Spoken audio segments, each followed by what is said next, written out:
نحمده ونستعينه ونستهديه ونستغفر الله ونعوذ بالله من شرور أنفسنا ومن سيئات أعمالنا من يهدي الله فلا مضل له وأشهد أن لا إله إلا الله وأشهد أن محمدا عبده ورسوله صلى الله عليه وسلم أما بعد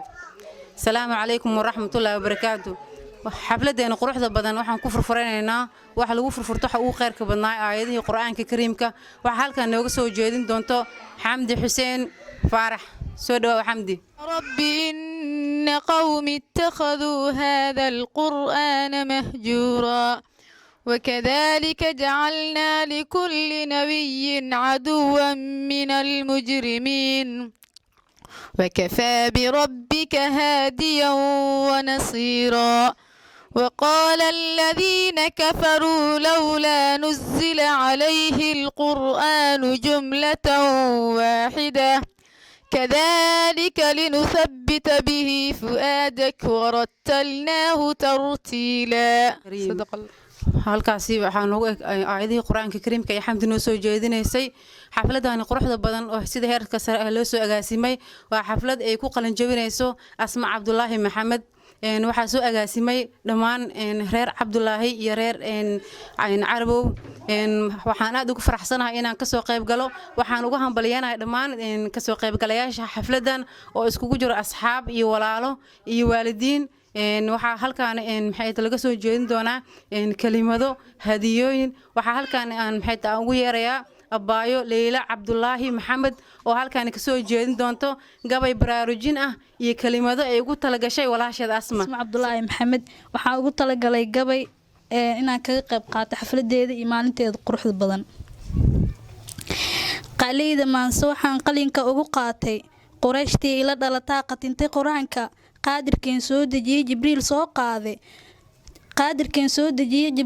qaaday Qaasim aabihii nabigii qiimaha badnaa nagu yiri qoomkeeyow qaata xaq iyo baadil asaga kala qaada adna qiimo badan asmaa ducaan kuugu qubayaa xaafidad quraanka qaybtiyo lagu aqoonsado qaadir hakaayay waxa meeshan uga yeerayaa hooy Saadiya Carabow oo ah hooyadii xafladan quruxda badan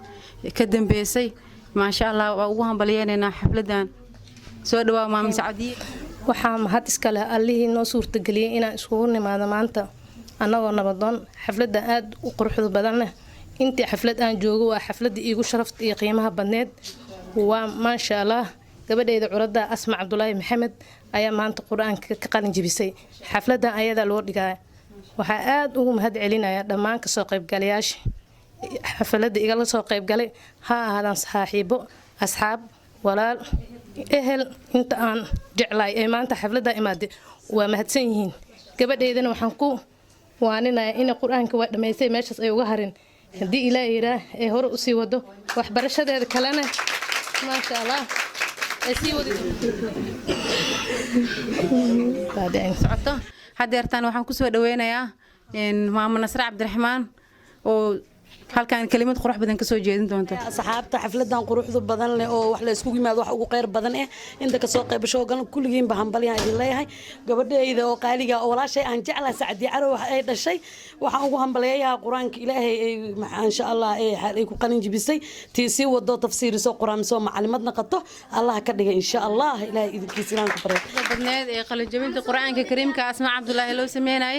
halkaan waxaan uga jeerayaa Muqtaar Siido halkaan kelimadiis ka soo jeedin doona bali ugu daray walaashii Asma Cabdullaahi Maxamed Umar oo maanta ka qalin jibisay xafladeedii quraanka ma jiro wax laga qalin jibiyo ka sharaf badan quraan mana jiro wax hooy ku ah aakhiro quraan ahayn waxaan leeyahay walaashii Asma Cabdullaahi Maxamed Umar soo barbaartiina noqo midii oo quraanka ku anfacdo oo diinteeda iyo dalkeeda ku hogaamiso waxaan rajaynayaa meeshan inay ugu harin ay wadato insha Allah halkaan waxaan uga yeerayaa halkaan waxaan uga yeerayaa Axmed Cabdullaahi Maxamed oo ah Asma walaalkeed ka weyn oo xafladda ka soo qayb galay soo dhaw alxamdulilaahi rabbil caalamiin waxaa maanta farxad weyn ii ah inay aan ka soo qayb galo qalin jibinta xafladda ay ku qalin jibinayso walaashay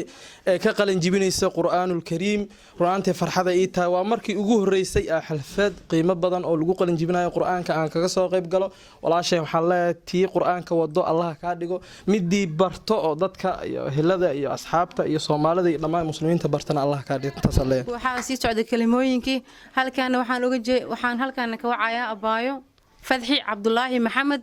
oo ka mid ah kasoo qaybgalayaasha xafladda soo dhawaa waxaan ugu hambaleynayaa walaasheeda qaaliga asma cabdulaahi maxamed waxaan ku leeyahay abaayo waa dadaashay hore u sii soco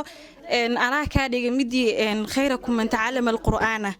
يعني حديث رسولك صلى الله عليه وسلم مدي قرآن كدتك سي بري لهاد وحنا كلها هاي علمي ديني وكود دا شيء مد كمادي كنا الله كوف الضياء بايو همبريا هراء وسعان فري لا لكن قرح بدنات كلموين كي ولي فريق مقدنا هل كان وحن غير يا يد سهر هذا فوق سودا ويدم كان وحن همبلينا gabadheeda asmo hooyo jirna xafladeenii quruxda badneed waxaa noo dhiman kelimooyinkii wali ma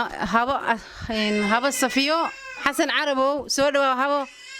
كلموينka ugu talgashay gabadha marka ugu horeysa waxaan ku bilaabayaa magaca Allah waxaan u mahad celinayaa Allah mahadoo dhan waxay u sugnaatay Allah alxamdulillah waxaan ma sha Allah hambaliyo qurux badan oo la soo koobi karin maanta farxadeyda wallahi billahi ma la soo koobi karo waxaan u hambaliyaynayaa gabadha habaryarta oo ahay Asma Cabdullaahi Maxamed oo dhameysay Quraanka Kariimka ma sha Allah ilaahay ku iftiiniyay Quraanka tii anfacda dadkeeda iyo diinteeda Allah ka dhiga haba macaan soo barbaar